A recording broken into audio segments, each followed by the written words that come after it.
ఒక్క దళితుడు కానీ ఒక ఆదివాసీ కానీ ఏ కంపెనీ కన్నా సీఈఓగా ఉన్నారని రాహుల్ గాంధీ గారు సెలవిచ్చారు.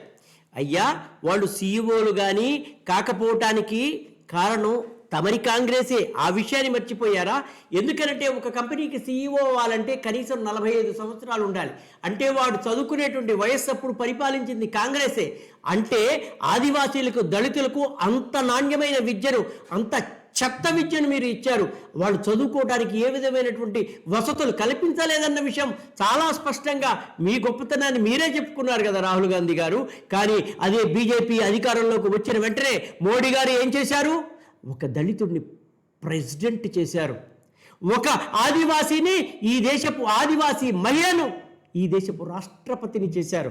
అది బీజేపీ గొప్పతనం. కానీ కాంగ్రెస్ వాళ్ళు మీరు కనీసం సీఎంఓను కూడా చేయలేకపోయారే. కానీ ఇప్పుడు మోడీ గారు ఇస్తున్న విద్యా విధానం, మోడీ గారు ఇస్తున్నటువంటి చదువు ప్రకారం చూద్దాం ఇంకొక 15 ఏళ్ల తర్వాత ఎలా ఉంటుందో. అప్పుడు తెలుస్తుంది బీజేపీ యొక్క గొప్పతనం. ఇప్పుడు మీ కాంగ్రెస్ డొల్లతనాన్ని చాలా గొప్పగా బయట పెట్టుకున్నారు రాహుల్ గాంధీ గారు. Hats off.